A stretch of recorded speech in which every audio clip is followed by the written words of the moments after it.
Good morning. How are you guys? Hello. Once again, from yet another bright and sunny day here in Pattaya, Thailand. We have been very lucky. This is officially the start of the monsoon season. Yet, bright blue sunny skies.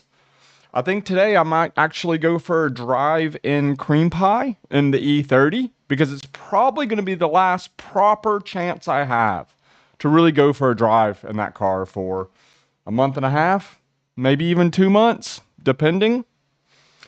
But anyway, Dion, aircon has been fixed 100%. Yeah, no, that was fixed within days, bro. You cannot not have aircon in Thailand currently, which actually the weather is really good. The weather right now has been really, really good. It hasn't been raining too much, but it has been raining enough just to cool the place down. Around April, May here in Thailand, it's 110 degrees Fahrenheit, 40 plus degrees Celsius, because it is just brutally hot, midsummer, and no rain. What's up? North Carolina is in the house. Kentucky. I like Kentucky. Kentucky's nice. Good morning, guys. I hope you're all doing well wherever you are in the world. Yesterday, I went to Bangkok. I drove Waffle, my Evo, up to Bangkok, and I shot a video shop tour of a place that builds classic American hot rods and lowriders. Chad, you should review the owner of your shirt car. I saw him TikTok. He has a baller car in his garage. Chad, you should review the owner of your shirt car. Oh, Aperchit Farms. He's a buddy of mine. He gave me this shirt. I know him well. Yeah, Aperchit Farms. If you have ever been to Thailand and you've ate pad krapao or any meal that has an egg in it, you have pretty much given him your business, because what he does is, you can see here, eggs. He is one of the biggest, probably the biggest chicken farm in Thailand. Yeah, he's a buddy of mine. So, yeah, he races. He's got everything from GTRs to turbo diesel dragsters to like 9 second two-stroke motorbikes. He's very big in the two-stroke small CC motorbike racing scene. He gave me this shirt. I always wear it, and whenever I wear this shirt out, Thai people look at me like I'm out of my mind. They take pictures of me. I'm all on like Facebook groups and stuff because they're like, "What the hell is this foreigner doing wearing an Aperture Farm shirt?" This is like wearing this is like it's very like how do I explain it? Like Thai redneck. It's very like Thai redneck. It's mostly the people you see wearing this style shirt is like the Thai kids that race motorbikes. So when they see a 6'4" white guy wearing one of these t-shirts, they think it's the funniest thing in the world. They think it's hilarious.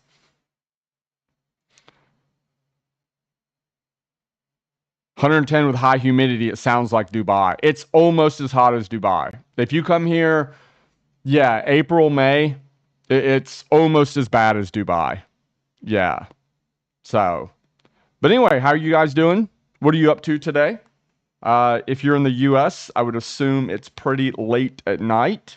But I found this time, it's 9 a.m. here in Thailand. I found this time is kind of like, I think it's pretty much like the perfect time to do a live stream, because I think everybody else has had dinner, they're sitting down, having a beer, just hanging out with nothing to do, can jump on a live stream and hang out with me. It's a proper way to get my day started. Jade, yes, it is wet season here.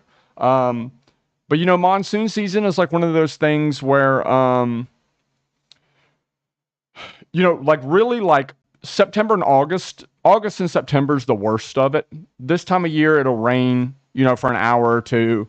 And then, it just cools thing down a little bit. It's not too bad. It's actually a great time to be in Thailand. What's up, Ken? Doorways in the house. Yeah, being in this is actually one of my favorite times to be in Thailand. And that is why the title of this video is It's Almost Time to Leave with a frowny face. Because this is such a great time to be here. It has cooled down a little bit compared to April and May. And yes, it does rain occasionally, but because you do have that little bit of rain, it's really cooled things down. And it's also got rid of all the pollution. And they're just everything isn't overrun by tourists. Like, don't get me wrong. I appreciate the times here in December and January when everything's packed out and there's people everywhere. And I have a bunch of friends that are in town, subscribers, Patreon members, and it's just such a vibe. And the party scene and the nightlife is just, it's chaos and it's so much fun.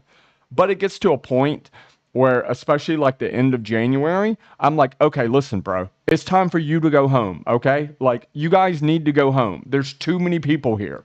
You can't get a seat in a bar. It takes forever to get your food. Like, it's overwhelming the amount of tourists that are here in December and January.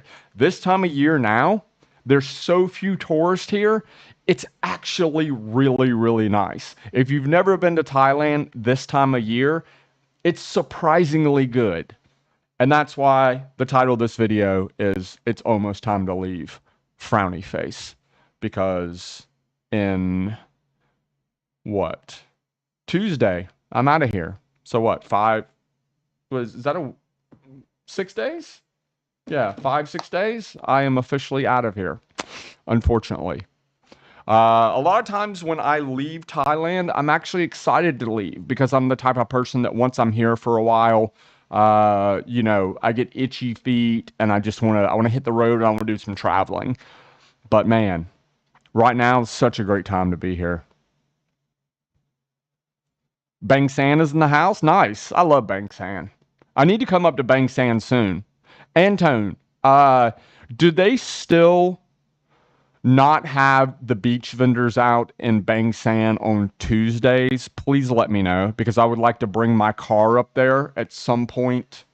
Well, I leave Tuesday, but when I get back, I would like to bring my car up there on a day where they don't have the beach vendors set up so I can park my car on the so I can park my car right around the area where normally they set up all the beach chairs and take photos of my car. So is it Tuesdays? Is it Tuesdays they don't have the beach vendors out, Antone? Ken's coming. Ken says he's trying to beat the rush and back in November. Yeah, November is a great time to be here as well, especially like early November. The end of November, you tend to, because it's getting colder in a lot of countries, you end up having a lot of tourists come back the end of November. But early November is a great time to be here as well because you're pretty much 100% over the rainy season. Like the monsoon season is done deal. But you don't have that huge influx of tourists yet. The end of November, end of November's, they really start pouring in pretty strong. James said, yes, most Tuesdays are vendor free. Awesome. That's what I thought. At one point, I went to a car show, like a car meet. I have it on my Instagram, actually. And I'm pretty sure it was hosted on a Tuesday because I was very confused. All my Thai friends are saying we're having a car meet in Bang San, and it was like midweek. And I was like, why is it midweek? Why is that? That's really strange to have a midweek car meet. And the reason is because there was no vendors there at that time. So this is in Bang San. And normally this area where all these cars are, it's packed with beach vendors. And I think it's because it was, yeah, I guess it was because it was a Tuesday.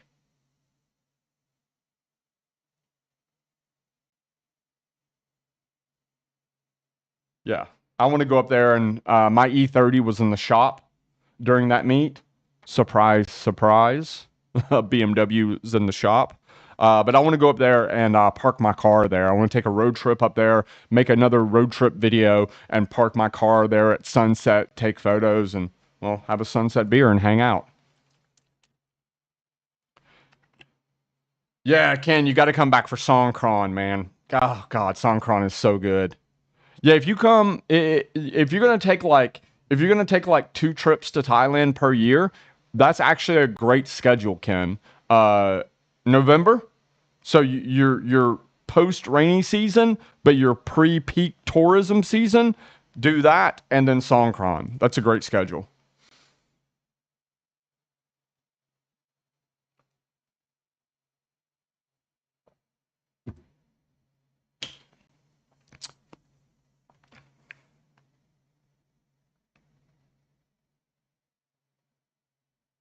Yeah, today.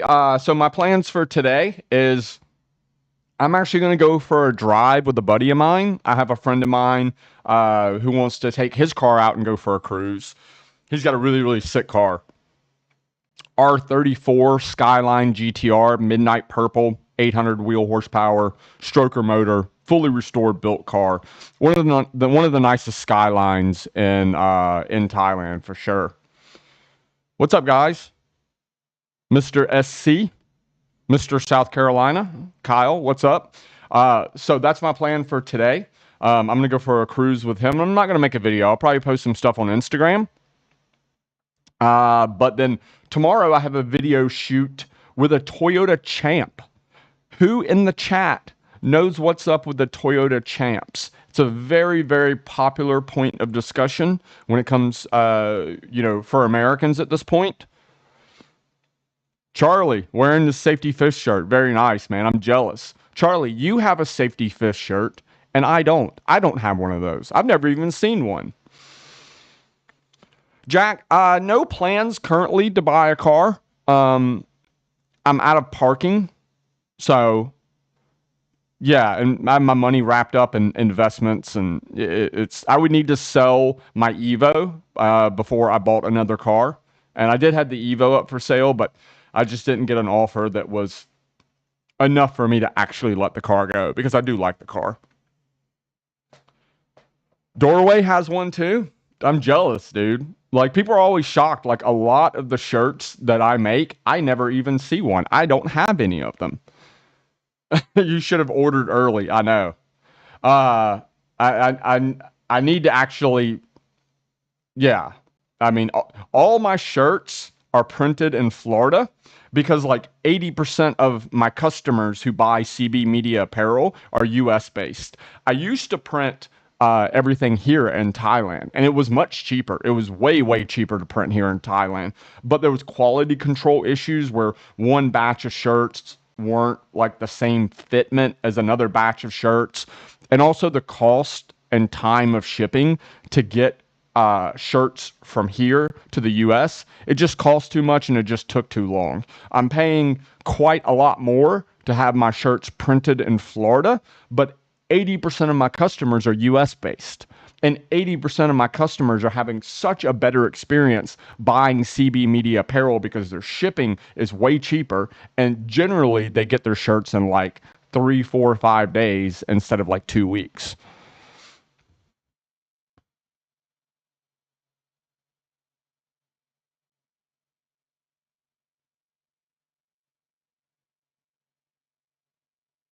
Songkran in Bangkok was intense. I got a job at a bar, standing on a table holding a sign and a water pistol. I got paid in beers. Nice, man.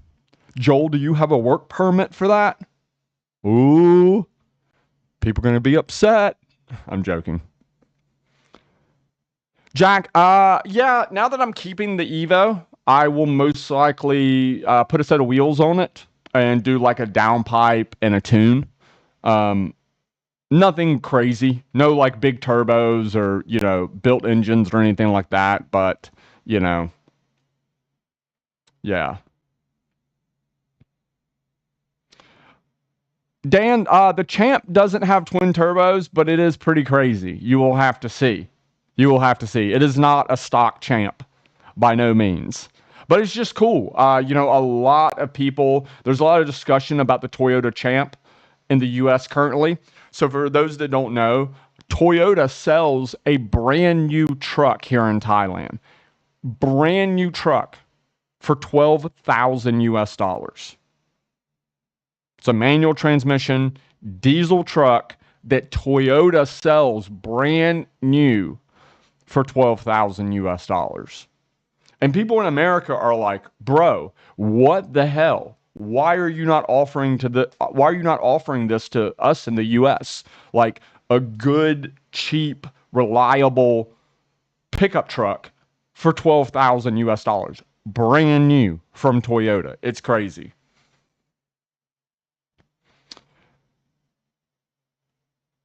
Kyle says he's got a 190E project that he needs to get started on. Nice, Kyle. Where is that at? Love 190Es. Very, very cool car. Yeah, it's kind of like the brother to my E30, really. I really do like the 190Es. I'm just not like, despite me owning an Evo, I'm really not a sedan type of person. I like a coupe or I like a wagon, one or the other. Emissions, probably. Yeah, Tim. Uh, yeah, it's cheap because none of the safety features that the USDOT requires. Yes, correct. Tim and Ken are both correct. I think it's a combination of emissions and safety requirements. So, you know. But it's so funny. Like one of the most popular cars here in Thailand, that people are buying brand new is the new MG. It's that small MG sedan. I don't even know what it's called because I don't care. And that was just they just released the crash test results on that, and it was like the worst performing vehicle in crash test in like a decade. It was terrible. Dan, we get to pay $20,000 USD for secondhand imported key trucks. Yeah, exactly. Yeah, it's crazy, dude. Crazy. Yeah. Yeah, the Toyota Champ, everyone is talking about it in the US over the past month or so. So I think it's a good idea to shoot a video with one now because so many people are interested in it. And it'd be even cooler to shoot a video of one that's modified. MG5, yeah, that's that. Yeah, that's that piece of crap.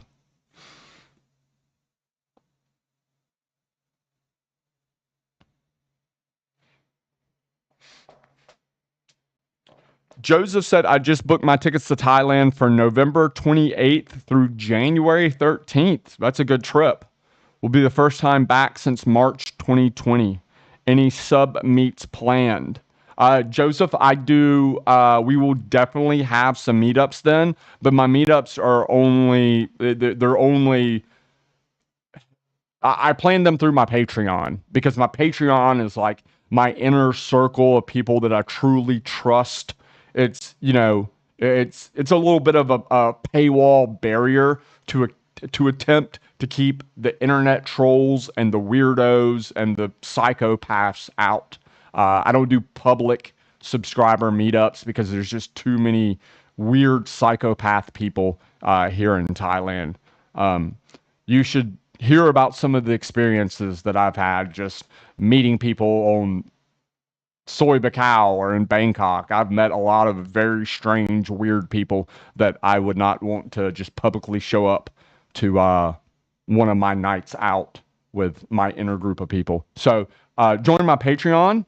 It is actually in the pinned comment of the chat, or the link is in the video description if you want access to, during that time of year, we do multiple CB Media meetups. We normally do a big one in early December, and then we also get together for New Year's Eve normally as well. Dion said this crazy one is on your Patreon. Bro, you are completely sane compared to some of the mentally ill alcoholic drug addicts that I have unfortunately had some experiences with. There's some weird people in this country, man. This country attracts some really weird, strange human beings. Cool, Joseph. Yeah, join. You can just message me there anytime, but I mean, we'll definitely do multiple meetups during that time while you're here. Joel said, I got a counterfeit work permit from some guy at the bar. Perfect, man. That's all you need, man.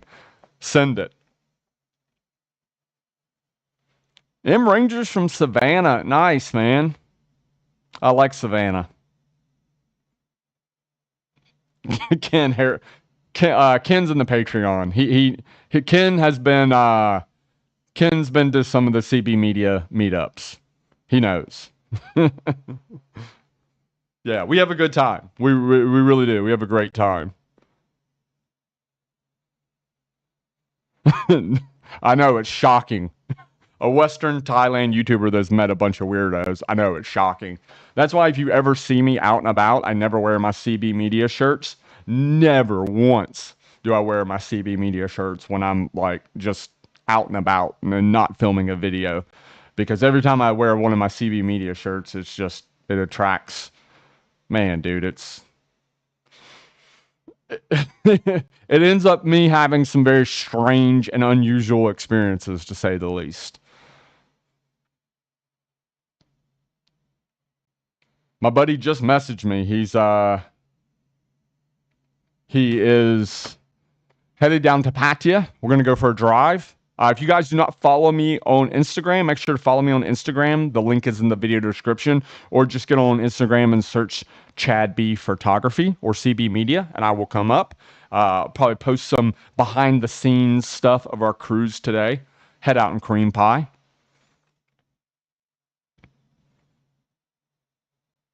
Nice, dude. DSW Pro, appreciate the $10, my friend. And that's a good segue. Where am I going? It's almost time to leave. Frowny face. Well, Tuesday, I am headed back to the Philippines, actually. Have a San Miguel apple when you get to the Phils. I've never had a San Miguel apple. But you know what? I'm going to have a San Miguel apple. Tuesday night when I land, I'm having a San Miguel apple. On you, buddy. If you end up on Walking Street in Angeles, Lucifer Bar has the best music DJ. I've been there before, and I probably will end up there because we are going to, I'm only in Manila for one night. The following morning, we are headed to Angeles to go to Clark International Raceway. So I go up there and film a video, and I will be staying, I'm like 10 minutes away from Walking Street. So I'm sure I will have a stroll down Walking Street. I'm normally not a fan of Angeles or Walking Street there in general. But I'll go check it out.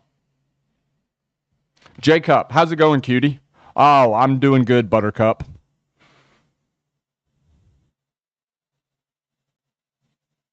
King, nice, dude.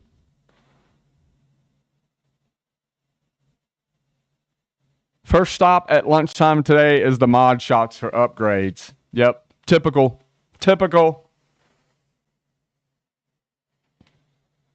MSG Clutchman says he's going to be taking his first trip over to Pattaya in October. Nice, dude. Nice. October is a good time to be here. Kind of the end of September. September is like really like the last month of rainy season. If you come here in October, it might possibly still rain a little bit. You might have a downpour or two, but it's not going to be super busy. You'll be able to go into bars and clubs and stuff like that. You'll be able to get a seat. Like, it'll be absolutely no problem. I've gotten a few nice shirt comments when wearing a CB Media shirt in Pattaya. Cool, man. That's great. Dion, I did not meet Larry Chen when I was in the Philippines. We were both in the Philippines at the same time. I actually messaged him. I messaged him when I saw he was in the Philippines. I was in Cebu.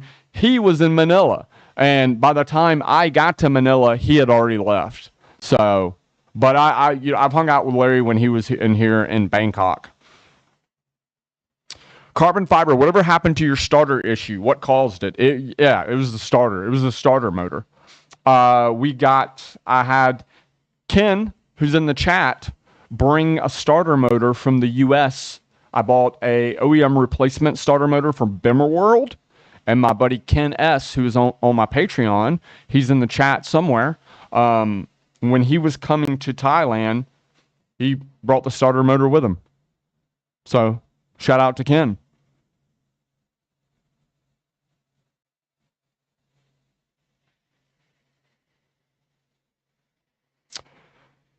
MSG Clutchman says he's doing the first 2 weeks in October.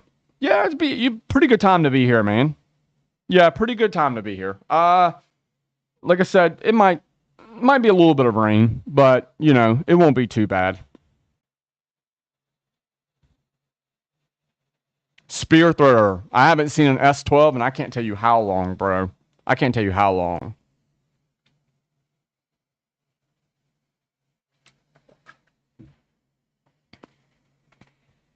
Yeah, so anyway, Tuesday, it is officially time to leave. I am back to the Philippines. I will be in Manila for like less than 24 hours, and then immediately taking a van with my American friends to Angeles City. But I'm super excited for this trip, not for me, but for my friends who have never been to Asia, who have never been to the Philippines, who have never experienced anything on this side of the world like what they're about to experience in the Philippines.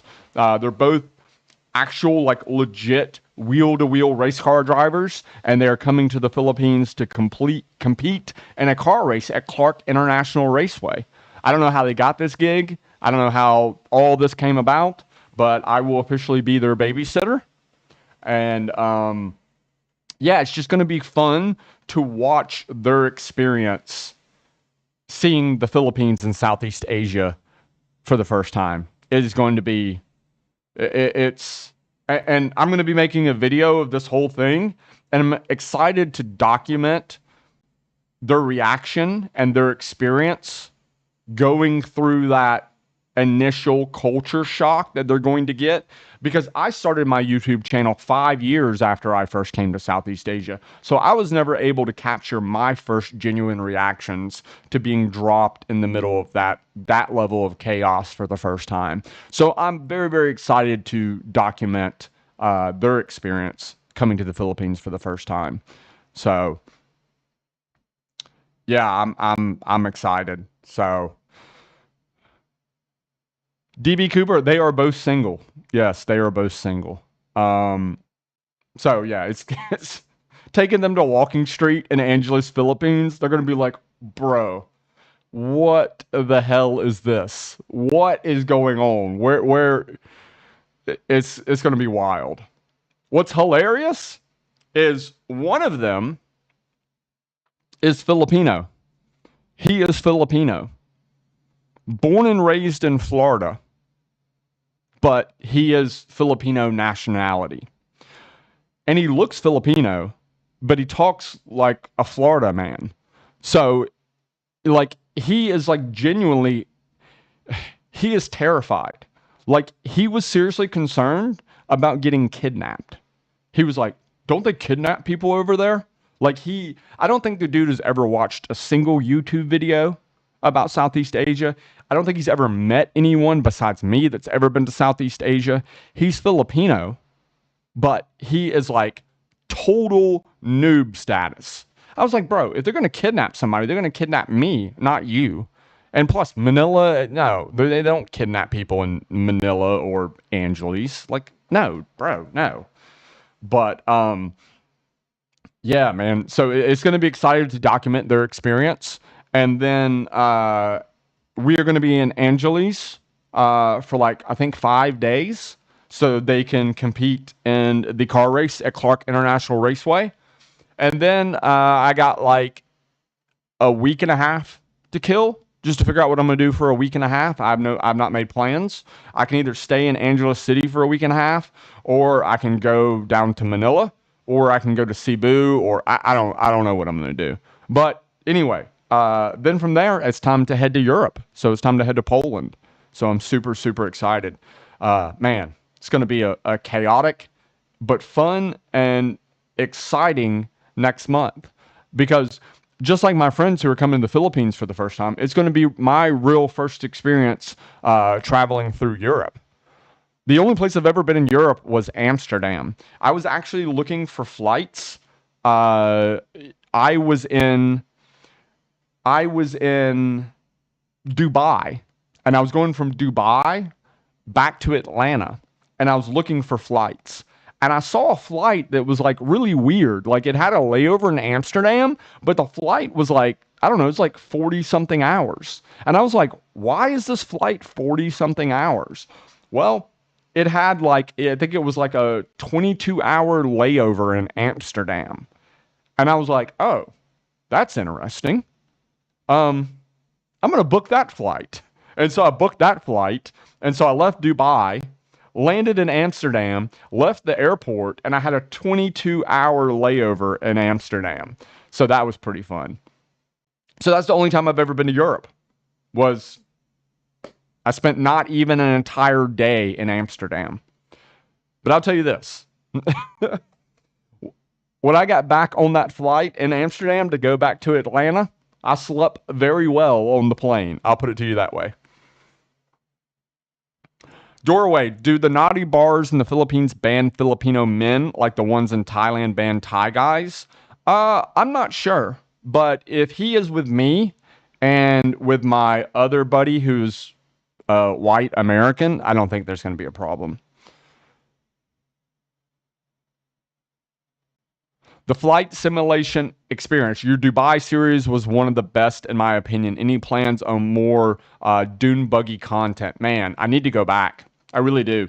There's one massive event that happens in December. It's essentially it happens during Christmas every year, where it's the major dune buggy racing event, and I really need to go back and film that. But the problem is like the end of December. It happens like it's like a 7-day event. It's like it happens over Christmas and New Year's. And just that time of year, the end of December and New Year's, there's not a place that I want to be on earth more than Thailand. Like New Year's Eve in Thailand is like I don't want to be anywhere else. But I need to go back and film that particular event. I need to go back and film that one day. Dan, what car events are on the calendar when you're in Poland? So, Alt Race, definitely. I'm going there specifically for Alt Race. And then there's another event that happens. Somebody messaged me, somebody emailed me about another event that's happening in a neighboring country like the following week. I can't remember the name of the event.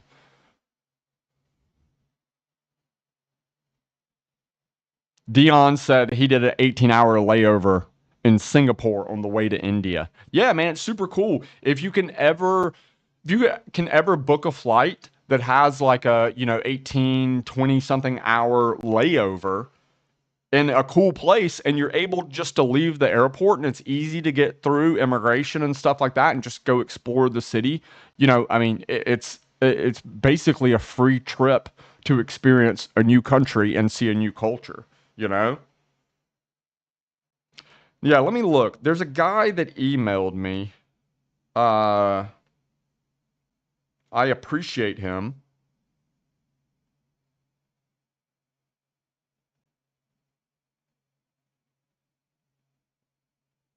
His name is Claus, and he's got an Evo wagon.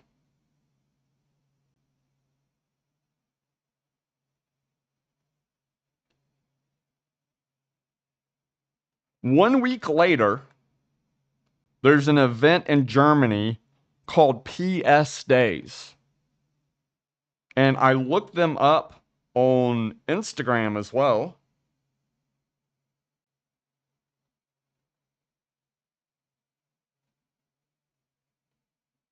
And it looks like a pretty legit event. PS Days on Instagram.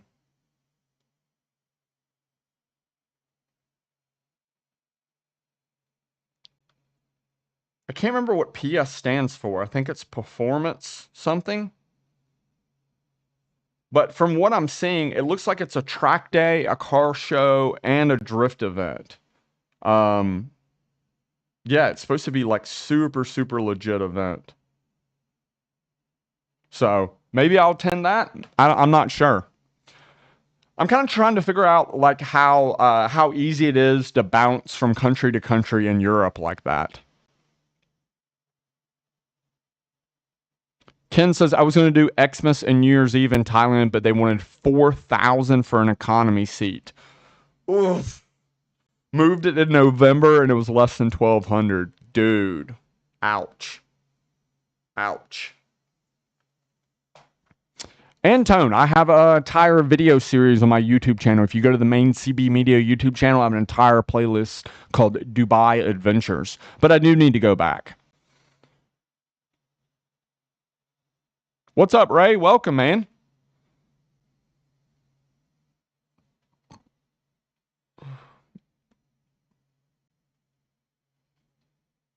There are no borders in Europe. Just jump a flight and go.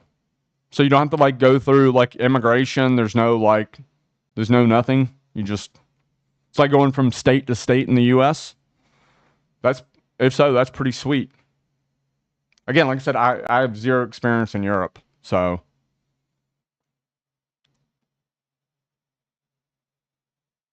PS is German for horsepower. Ah, that makes sense. Except England. Okay, cool. I really don't have a plan. I really don't have plans to go to England, I don't think. Yeah, I think really Poland and Germany. Yep, state to state, exactly. Nice. Okay, that's good to know. You can tell how much I plan. I'm terrible at planning ahead, man. Absolutely terrible at planning ahead. But yeah, yeah, I'm excited for it, man. I'm really excited for Poland and Germany both. From what I'm seeing, Poland is very affordable. Has anybody in the chat ever been to Krakow, Poland? If so, please let me know. And if you have any advice for me, please drop a comment. Please let me know if you can recommend any good bars and restaurants in Krakow. I'm very excited. I'm probably going to spend at least 2 weeks in Krakow. It seems like a very cool place. There's a few car shops there. It has a small car scene. But yeah, really when I'm there, I'm just going to chill, do the nightlife thing, do the tourist stuff, get caught up on some editing, and just kind of really just hang out. Probably do a lot of live streams and share my experience with you guys.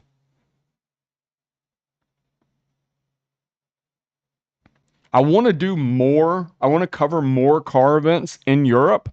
But the problem is with a lot of places, it's so expensive. Oh my God. It is so expensive to go there and get a hotel and eat and just the general expenses of traveling around Europe.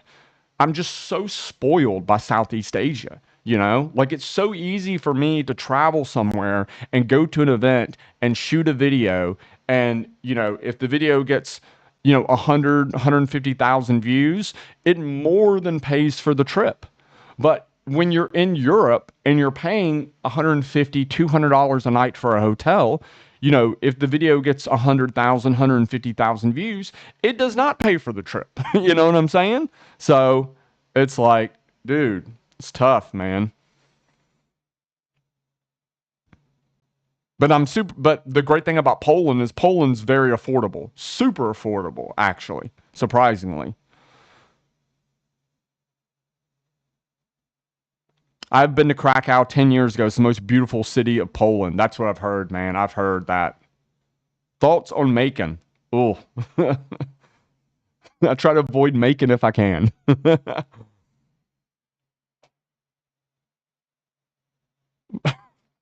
A Polish restaurant is a sausage fest, kind of like this channel. True story. Very true story.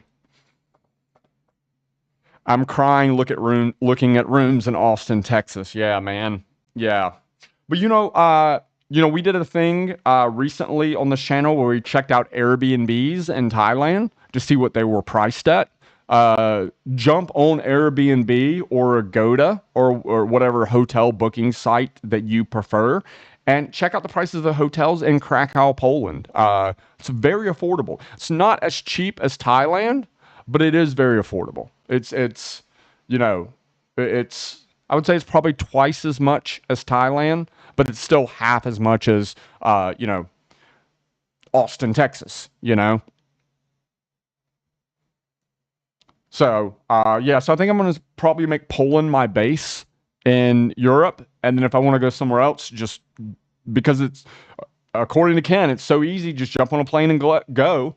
You know, I can rent an Airbnb in Poland for like a month and then just use that as my home base and then go to Germany for a weekend or, you know, go to Holland for a weekend or something. We stayed at the Best Western Plus in Krakow Old Town. Nice. I mean, that was 10 years ago, so I don't know. We don't even know if that's still there, Antone. But will I be going back to Thailand in the future? Of course. Of course. Oh my God, of course. Yes. It's so funny. I meet people all the time. Like, one of the most common things that people say to me when they meet me in person, they're like, I thought you left Thailand. And I'm like, yeah, but you can leave a place and then go back to it. I think a lot of people think once you leave a country, you're not allowed to come back. I think. I'm not sure. What's up, Lee? I do people believe that if you leave a country, you're not allowed to come back in? I don't know. I'm not sure because I get that question all the time. Like literally at least once a week, somebody recognizes me and they go, "Hey, I thought you left Thailand to go to the Philippines." It's like, yeah, I did. Now I'm back. Like, it's so weird. I was just telling you guys that I meet some weird people. Then generally it gets a lot weirder than that. Way, way weirder than that. But that's something that I get asked all the time. Is the Caribbean in your plans? There's several great car meets in Puerto Rico and Dominican Republic. Yeah, I've heard about that, man. Yeah, I would like to go. But, you know, the flight from there, from Thailand, is just a really long flight.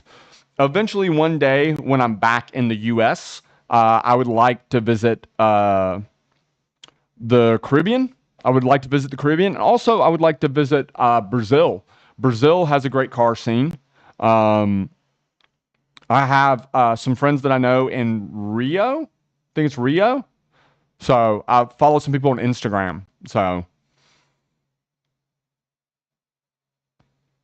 some people think you shouldn't visit the country over and over.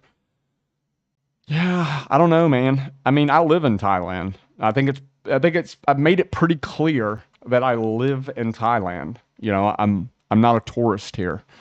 You know, I'm not on a tourist visa. I own cars. I own a motorbike. You know, I live in Thailand. So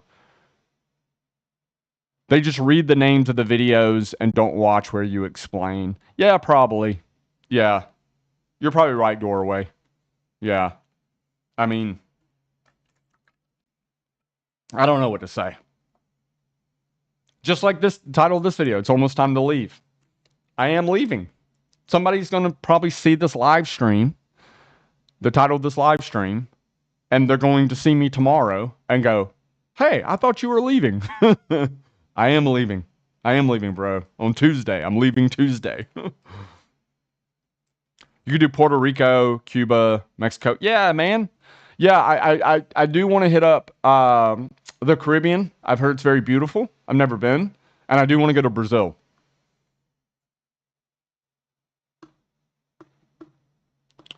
Yeah, I definitely would not fly from here to the Caribbean, Ray. I would go back to Atlanta, see family and stuff like that. But people ask me this all the time. When's the last time I've been to the U.S. or why don't I go back to the U.S.? I'm currently boycotting America because my family constantly complains. Not constantly. My family occasionally complains that they don't see me, but they're not willing to get a passport and come see me. Where for the past 7 years, I've been going back to see them. So I'm currently boycotting the US to force my family to actually apply and get passports and actually leave the US for the first time in their life and come see me, or just don't see me. Because I've been going back to the US multiple times a year for the past 7 years to see them. So That's why I don't go back to the U.S. is I'm currently boycotting it in hopes that my family will actually travel international for the first time in their lives.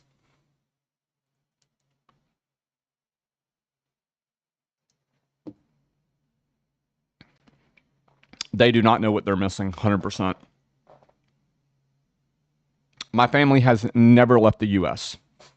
I don't think a single member of my immediate family has a passport. Seriously. Dad, mom, uncle, aunt, brother, sister, not a single member of my family has a passport. Not a single member of my family has ever left the 48 continental U.S. Never been to Hawaii, never been to Alaska. Yeah, it's wild, man. My family is just typical, you know, typical traditional Georgia family, you know? Just, yeah. I'm kind of the oddball, to put it lightly. To put it very lightly. I'm kind of the oddball of the family. Can you imagine how our Christmas dinners go? Everybody looks at me and goes, bruh, what are you doing with your life? Like, what is going on? No, they've never been on a cruise. They've never been on a cruise. Am I the tallest YouTuber in Thailand that you know of? I think so. Is there anybody? Does anybody know a Thailand YouTuber that's taller than me?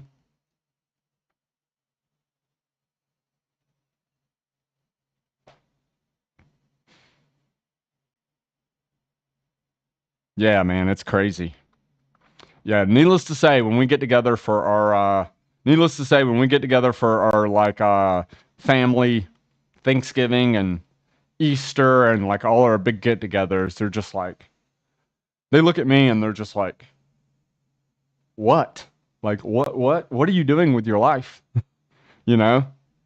I mean, they respect me for doing what I do. They 100% they respect me. 100% they're like, dude, this is crazy. Like, you're insane, and they love it. But I think they love it because they don't have the balls to do it themselves. If that makes sense. Ben, I appreciate it, dude. Shout out from Nashville. I love Nashville. Love Nashville. Lee, yeah, I'm 6'4". Nashville's so cool, man. Being from Atlanta, you know, uh, spent many weekends in Nashville. It's very, very, very, very cool little town. I love it. Yeah, and the crazy thing is, the crazy thing is, the crazy thing is, well, I lost my train of thought. Oh, what I was saying, the crazy thing is, my family would love it here. My family would absolutely love it. Like, my parents, even though they're older, they still like to go out to live music bars, drink beer, they go party. Like, my parents are cool. Like, and they would like, if I took my parents to Walking Street, they would love it. Go out and watch live bands, all the weed shops, all the bars. Like, they love that type of stuff, man. They would have the time of their lives. But, you know, you can't, you can't, I don't know. Hopefully it happens one day. We'll see. But yeah, a lot of people ask me, am I banned from the U.S. or something? No, I'm just boycotting it currently. 100%. I'm 100% having more fun in my life than what most people are doing. You know, my dad's always owned his own business. My dad's always been an entrepreneur. And that's one thing that he told me. I mentioned this in a YouTube video a long time ago that, he said he was very proud of me for not wasting my life, working in a warehouse or sitting in a cubicle in an office. that I'm actually doing something exciting with my life, something that I'm passionate about, and something that I love. And yeah, but it is what it is. 141 in the chat. What is up, guys?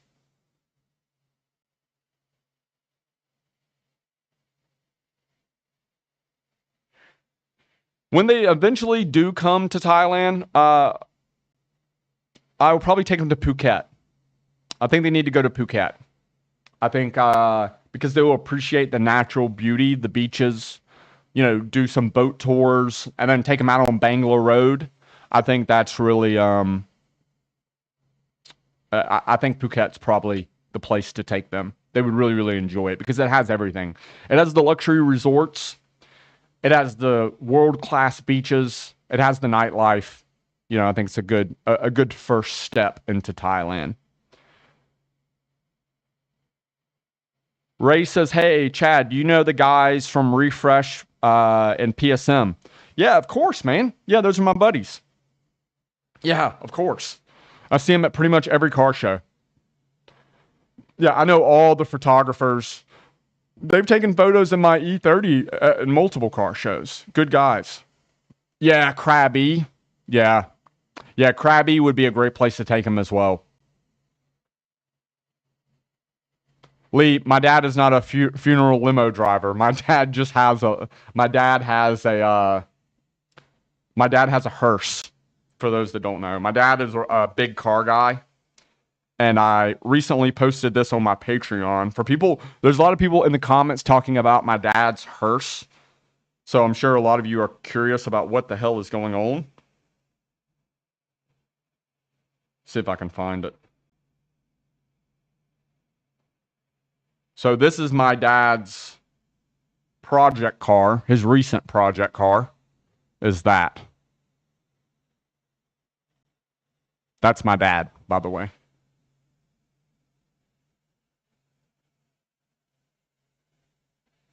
It's a old school Cadillac hearse with a big block in it.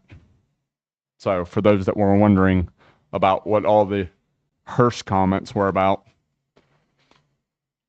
My dad has a problem where he buys a bunch of rusted out like 60s and 70s muscle cars and trucks, and he just hoards them. So, yeah. Yeah, but anyway, yeah, Krabby is a great place. Yeah, it has great patina. It's very cool. I told him he needs to do air ride. Yeah, he needs to put air ride on that thing. But yeah, Mark, Krabby's a great place as well. I think depending on, yeah, it's the Ghostbusters hearse. I think it depends on how long they're going to be here for. They claim that they're going to come to Thailand. Yeah, there you go. Yeah, he had it last weekend at his first car show.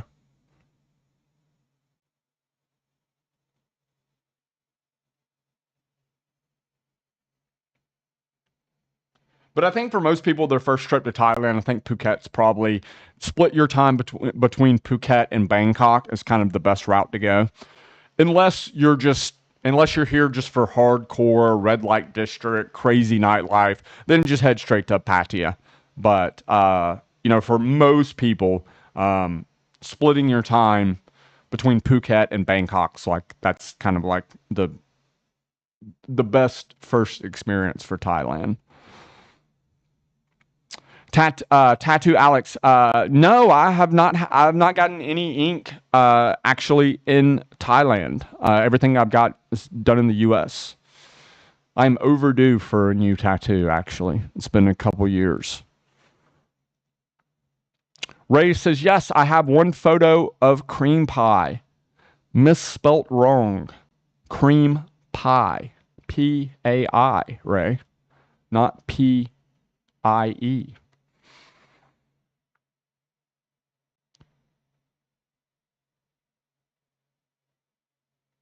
133 in the chat. I hope you guys are doing well today. We are an hour in.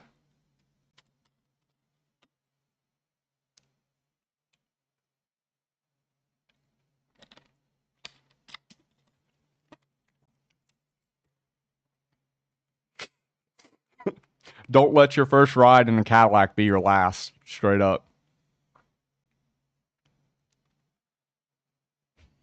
Krabby is my Krabby is amazingly. Yeah. Yeah, Krabby is amazing. Yeah. Krabby is probably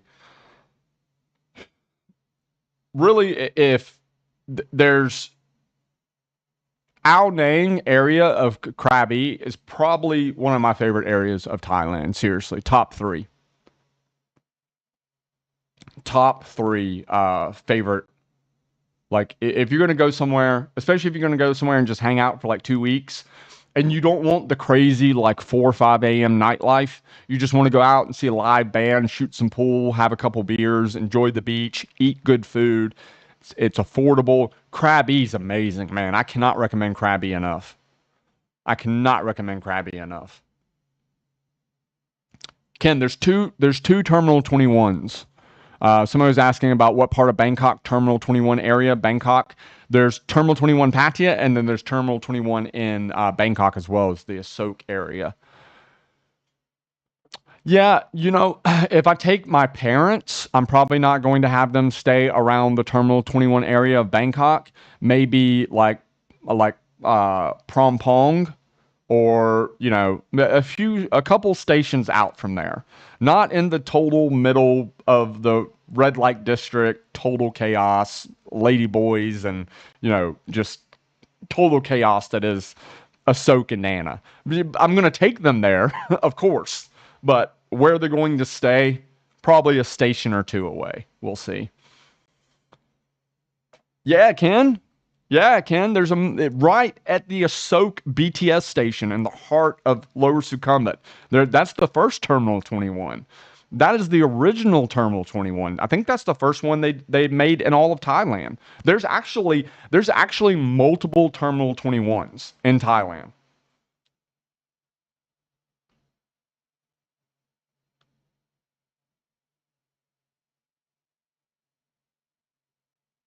Terminal 21.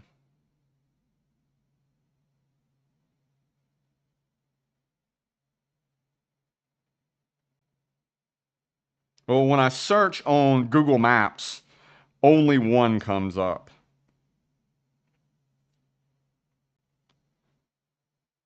Terminal 21, Thailand. Let's see how many there are. Does anybody know how many Terminal 21s there are? Wow, okay, there's four. Get this, Ken. There's four Terminal 21s. There's actually two in Bangkok. Asok and Rama 3, Karat, and Pattaya.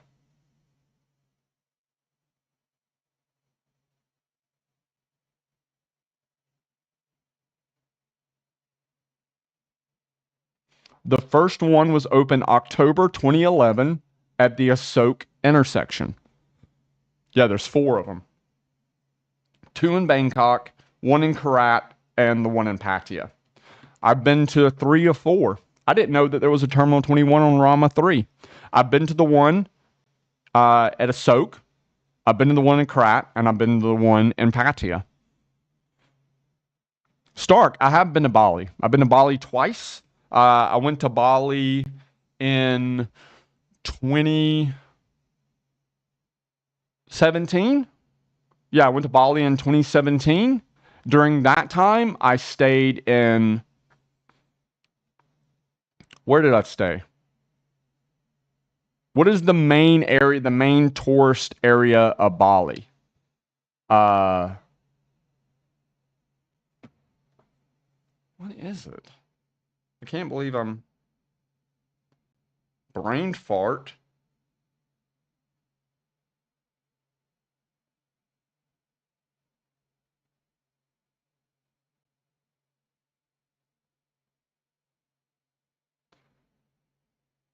No, no, like the main tourist area, like the suit, like where everybody, Kuta, Kuta. So I stayed in Kuta in 2017. I went to Kuta, and then I also took a day trip up to Ubud to go to the monkey forest and all that type of stuff. That was in 2017. And then last year, I went to Bali again and I spent 2 weeks there. And I didn't make a single YouTube video while I was there. I was really backed up on editing, and it was monsoon season here. And I just wanted to kind of go travel and go somewhere. And basically, I went to Bali and I just set up my laptop, worked out of the cafes, ate some good food, hung out, and got caught up on editing. And in that trip last year, I went to Canggu, which I didn't like at all. It was like, that's the hype place to be now. Everybody, all the TikTokers and the Instagram influencers talk about how great Canggu is. I didn't like Canggu at all. It was a 7 day a week, 12-hour a day construction zone. The beaches weren't nice. The hotels and like the guest houses that I got, they really weren't nice for the money that I spent. I was not a fan of Canggu, to be honest. I left Canggu and I went down south to Uluwatu. And I really enjoyed Uluwatu a lot. It was way more chill. The beaches were nicer. It was less crowded. Was a huge fan of Uluwatu. Really, really liked it. Yeah, Canggu was just like, man, I think it's just so overhyped. It's so overhyped on Instagram and TikTok, and it just has this massive flood of influencers and digital nomads into Canggu, and Canggu doesn't have the infrastructure to deal with this massive increase in tourism.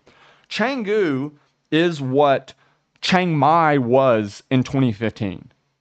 In 2015, 2016, 2017, Chiang Mai was the place to be for influencers, digital nomads, people that work remotely. Chiang Mai was the place to be. The difference between Chiang Mai and Canggu is Chiang Mai was already a well-established city. It's I think it's the second biggest city in Thailand. And it already has all the road infrastructure. It already has all the hotels. It already has everything in place to deal with that influx of tourism. Canggu, not at all. And they're getting there because they're building all that infrastructure to deal with the level of tourism that they have now. But currently, well, at least last year, I don't know about currently, but last year when I was there, bro, it was the traffic. The traffic was as bad as Bangkok. The level of noise pollution, constant drills and saws. It made this like tropical paradise tourist destination, like it ruined it for me because it was literally 10 to 12 hours a day, 7 days a week, just everywhere you went, just constant construction noise. Any plans for a Laos trip? Have a beer on me. Gus, thank you. I appreciate it. I've never been to Laos. Uh, I would like to go. You know, when I was doing my motorbike tours around northern Thailand, I was right there at the border. Like I could like literally just look over the river and go, "Oh, that's Laos," you know? But it was during, the pandemic, so I couldn't actually go over there. The locals were telling me, "Just walk across the river. You can go over there. It's fine." And I was like, no, I don't want to get stuck in Laos, you know? So, um, most of the time I go places, except for what I was just talking about with Bali. That trip to Bali was, I think, the only trip that I've taken in the past 3 to 4 years that I've went somewhere just to go somewhere. Normally, if I go somewhere, like I'm going to the Philippines next week, I'm going to film a car race. I'm going to Poland after that, I'm going to film a car show. I don't just normally just go to places unless I'm going there to create content, if that makes sense. I have not made it to Taiwan either, man. I'm not. Taiwan is one of the few places in Asia that I've never been to. I've never been to China. I've never been to Taiwan. Oh, I've never been to Laos either. So I still have a few places that I still have a few places. A lot of OF girls there in Canggu. Yeah, Rockstar. Yeah, I mean OF girls are digital nomads. They're digital nomads. They work remotely. You know, you can take booty pics anywhere. You know.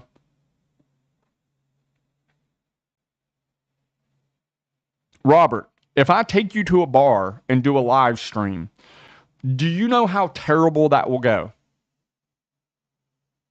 I will not be able to talk to you during that live stream because guess what's going to happen? If I go to a bar, this is why I don't do, people ask me, why don't you do IRL live streaming or go to a bar or go somewhere?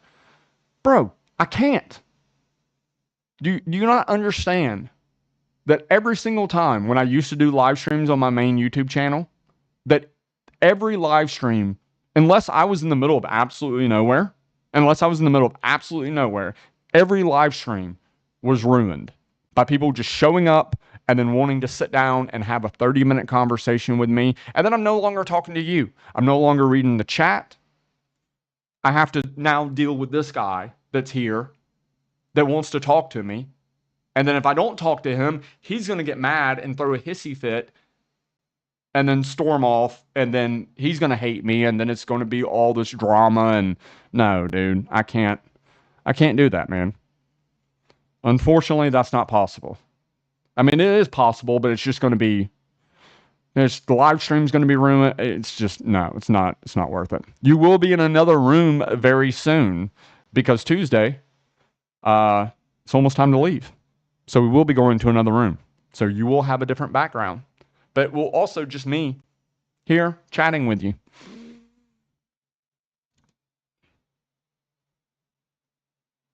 Dion, 100% Dion knows, man. Yeah. Yeah, I'm over having those problems. Like I said, there's a lot of weird people in this country. You'd be shocked of how many weird experiences that I have. You have one guy that will show up. This has happened before. You will have one guy show up and want to have a conversation with me for 30 minutes. And if I don't completely ignore the chat and ignore the live stream and have a conversation with him, he gets pissed off. And then he just goes into a thing where he absolutely hates me and then becomes obsessed and becomes an internet troll and just, it's terrible. Yeah. MG, where do you put all your stuff when you leave? The vast majority of my stuff currently is sitting in a storage unit, believe it or not, because I moved out of my condo in John Tiem. And so I'm paying like $90 a month for a storage unit. So my couch, my TV, a lot of my stuff is just sitting in a storage unit currently.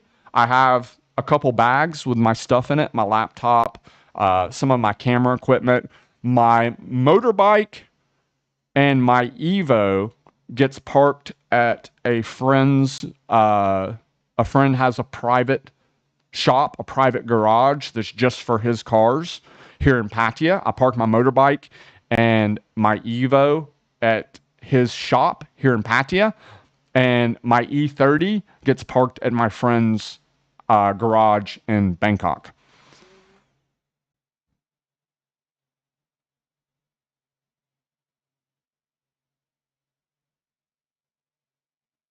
Ever thought of joining the Asian Gumball Rally? Man, that thing's like, it's like $20,000 to enter that, dude. Yeah. I asked for one toe pick on the street and suddenly I'm a weirdo. Dude, I gave you toe picks the other day. Good night, Robert. Have a good night, dude.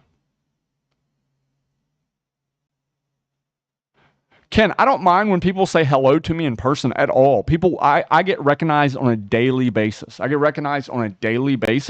And I will sit there and have a 10-minute conversation with people that recognize me on an almost daily basis. I love meeting people as long as they're normal human beings or as long as they're not interrupting me while I'm in the middle of a live stream. I meet people, I get recognized every day.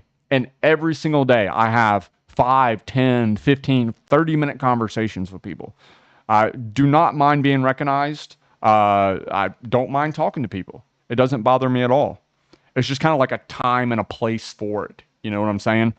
Like interrupting me when I'm in the middle of filming or interrupting me while I'm in the middle of a live stream, it really pisses me off. Oh my God, it pisses me off so bad. I was filming at the Bangkok Hot Rod Show. And I'm walking through the Bangkok Hot Rod Show, holding the camera, talking to the camera about a car that I'm seeing, and I'm mid-conversation, and this guy just walks up to me, this foreigner just walks up to me and goes, Chad, Chad, Chad. And I'm like, bro, like, I'm literally in the middle of having, like, in the middle of vlogging, and I'm like, dude, what? Like, I was this close to being a huge asshole to that guy. People walk up to me and when I'm eating, I've had people say hello to me while I'm taking a piss and I'm holding my dick. None of that bothers me as much as somebody that interrupts me when I'm in the middle of filming. That is, oh my God, it pisses me off so bad.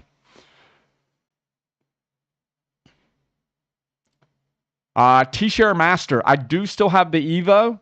I mean, I would sell it. I took the ad down, so I'm not actively trying to sell it. But if somebody wants to buy it, I will sell it, but at the right price. I thought I saw a Fisker in Bangkok. That's an expensive battery. A Fisker in Bangkok? I've never seen a Fisker here. Huh.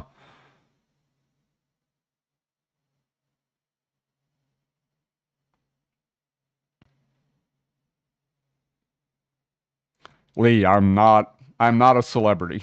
I'm not a celebrity. There's a very small amount, there's a very niche community of people who know who I am, but the vast majority of people have no clue who I am. Like I said, I get recognized pretty much every day, and it doesn't bother me. Again, the only time, oh my God, if you're one of 154 people watching this, if you ever see me and I'm filming, just wait till I'm not filming to say hello. That's the only, like I said, I've been literally holding my dick taking a piss, and the guy next to me goes, Chad? Oh my God, what's up, Chad? And I'm just like, huh, that's hilarious. I've been in the middle of eating and people have walked up to me in the middle of eating. None of that bothers me. What bothers me is when I'm in mid-sentence filming and people interrupt me. Why are you against Chinese EVs? Interesting conversation. I think the main problem with Chinese EVs is the CCP subsidizes those companies to a point where they can sell their cars at a price point that no one else can compete with. So basically what it is Chinese EVs can go in, Chinese EV companies can go into Europe or other markets, and they can sell cars at a price that the local manufacturing companies cannot compete with because of the help that those companies get from their government, which basically destroys the local automotive manufacturing market, if that makes sense. Does that make sense? A lot of people don't think about that. Like, it's basically, don't get me wrong, I truly believe Chinese automotive manufacturers are going to take over the world. Like, I truly believe in like 20 something years, the only vehicles that are not made by Chinese companies are going to be specialty vehicles, like specialty sports cars and, stuff like that, because they're going to be able, Chinese EV manufacturers are going to be able to sell vehicles at a price point that no one can compete with because of their support and funding by the Chinese government, if that makes sense. Which sucks because, if you're Mercedes or, BMW or, a lot of other, Honda, whatever, you're screwed because either the Japanese or the German government is going to have to provide assistance to their manufacturers or they're done deal. That's why America actually puts certain levels of tax on Chinese companies to prevent them from coming into the U.S. and destroying the U.S. automotive manufacturing market. I hope that makes sense. Most people don't think about that type of stuff. Stark said, what gimbal do you use for your iPhone doing 3 trips this summer, and I want to use my iPhone 14 Pro Max? I don't use a gimbal, dude. I don't use a gimbal at all. I use a Manfrotto mini tripod, handheld mini tripod, and a phone clamp. You don't need a gimbal for your iPhone. The stabilization the built-in digital stabilization in the iPhone is more than enough. You don't need a gimbal.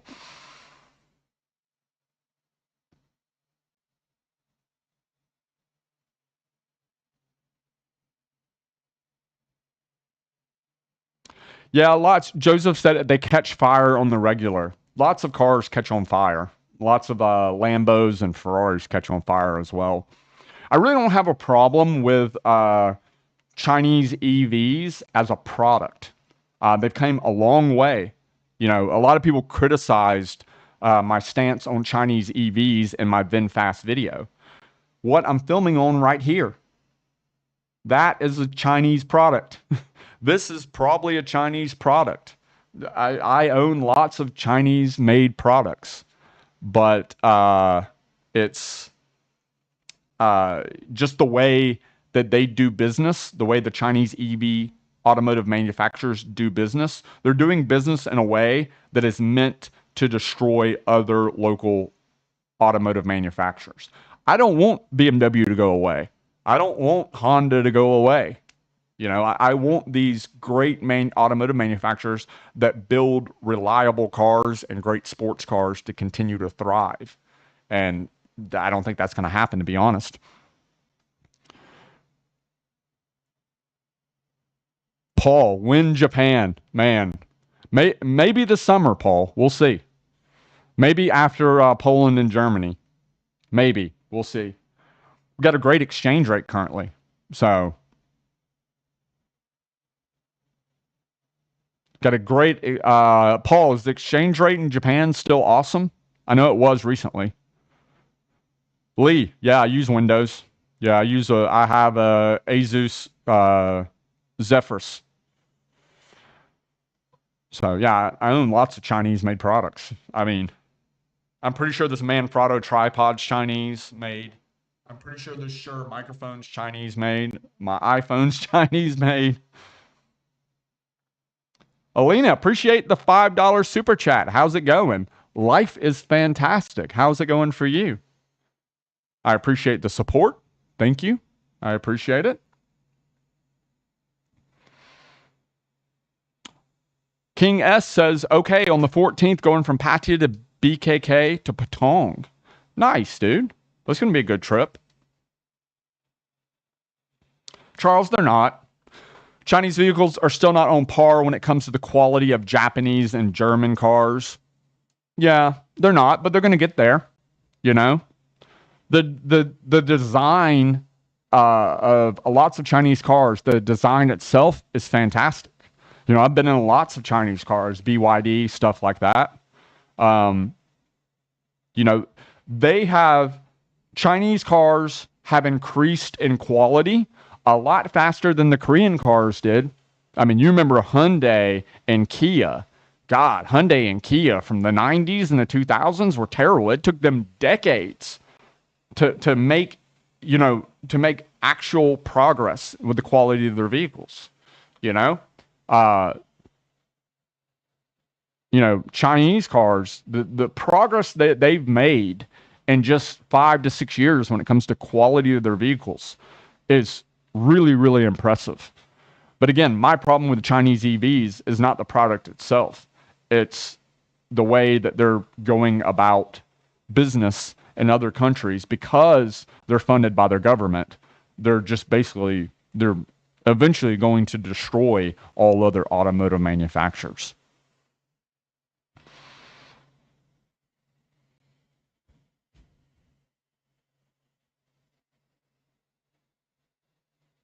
Correct. You do get what you pay for. Yeah. BYD cars exist here in LA, do they? Paul, yeah. Yeah, the SU7. Yeah, I've watched YouTube videos about that, Paul. Paul's great Chinese design work. Yeah, 100%. Yeah. Yeah, their design work is great. It's just copy and paste. Yeah, if you guys have not watched YouTube videos about the SU7, it's hilarious. Yeah, go watch those videos. Yeah, Hyundai Ioniq 5N. Yeah, it's amazing. Yeah. Yeah, Korea is kicking ass, man. Korea's doing great. Yeah, Korea's doing great. Lee, I have a Asus Zephyrus.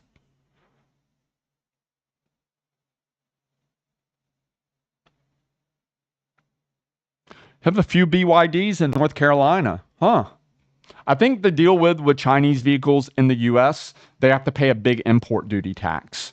So basically what they do is it forces the price point for those Chinese vehicles to not be so low that they're offering such a drastically cheaper price than other competitors in the market.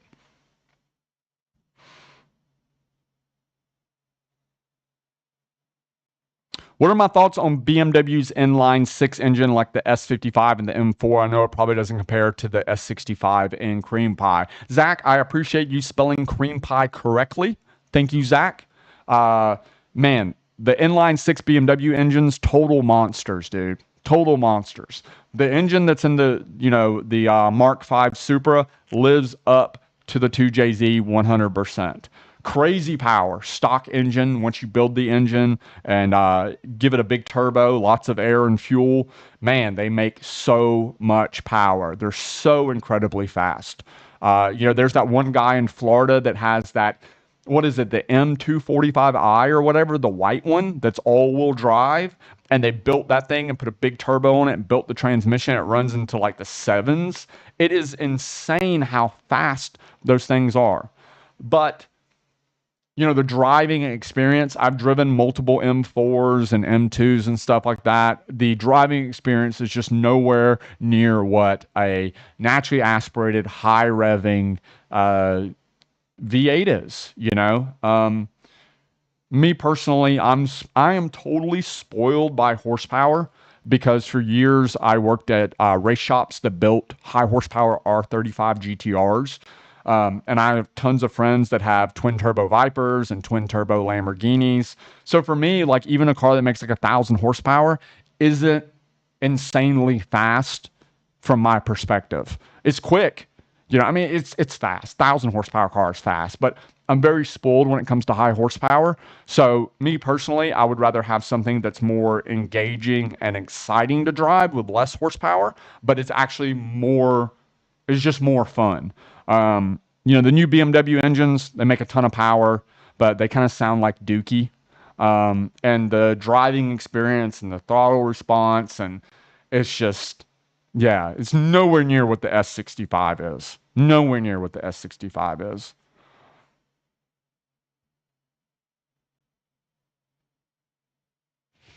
You guys are talking about Buick Delta 88s.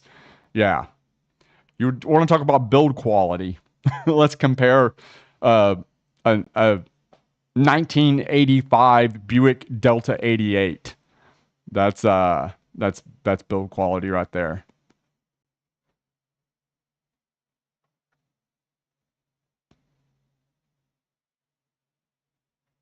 The fastest I've ever been was in a twin turbo Huracan. I almost peed. Yeah. The twin turbo Lambos are crazy, crazy fast. One of my best friends in the US, I went to TX2K with him, and he had an underground racing built Superleggera Gallardo that made 2,000 wheel horsepower. And we went out and street raced twin turbo Vipers and Hayabusas and crazy, crazy fast. Lee, of course. Yeah, one of my favorite YouTube channels. Marquez Brownlee. Yeah, man. Yeah. Yeah, he got a lot of crap over his review of that Fisker. But I mean, what do you want him to do? If it's if it's shit, say it's shit. It's not his fault. What is he gonna do? Lie?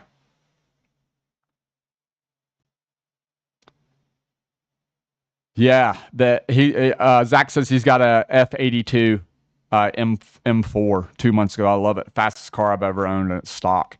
Yeah, they're great cars. No, don't get me wrong, they're great cars. They're fast. I think the M4 is. I hated the big grill at first, but it's definitely grown on me. Um, I drove one when I was in the U.S. last time that had intake, downpipe, exhaust, tune, made like 500 wheel horsepower, super fast, super comfortable, great daily driver, looks cool. I mean, yeah. I mean, can't go wrong. You know, I mean, unfortunately, you can't get a new BMW with a high revving, naturally aspirated German V8. So you got to take what you can get. You know what I'm saying?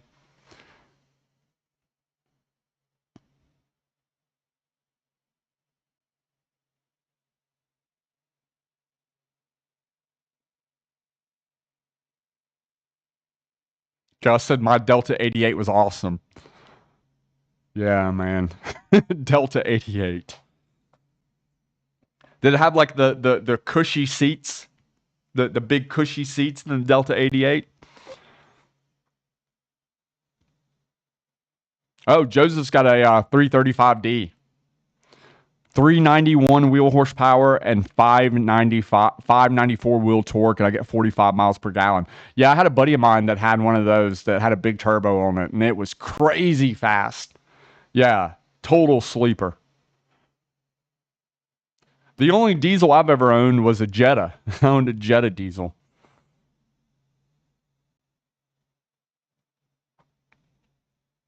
Yeah, everybody did, Ray. Yeah, yeah, yeah. That the whole Fisker thing, man. I mean, Fisker just from the very beginning, from when they made their first car, Fisker has not had good luck. You know, you know, we were just a lot of people in the chat was just talking about the quality of Chinese cars. Let's talk about the quality of Fisker. You know, I mean, dang. Yeah, Alex, I sold my Nismo Z to come here. So I sold my Nismo 370Z to move here. So I get it, man. Do I prefer Thailand lifestyle over the US? 100%, dude. 100%. A better lifestyle for 1/3 of the price? Yes, of course. Yeah. So, but anyway, guys, we are an hour and 30 minutes into this live stream, and I'm going to be ending it here because I got some stuff to do before I go take cream pie to the car wash, get it detailed, and then I'm going for a drive with my buddy. If you want to see part of our drive, make sure to follow me on Instagram, Chad B Photography, or just search CB Media. I'll come up. The link is in the video description. And if you're watching this on replay and you made it to the end, thank you for watching. Wherever you guys are in the world, I hope you have an awesome day. And I'm ending this live stream now. I will be back very soon. I'm going to try to get one more live stream in before I leave for the Philippines on Tuesday. So make sure you have your notifications turned on.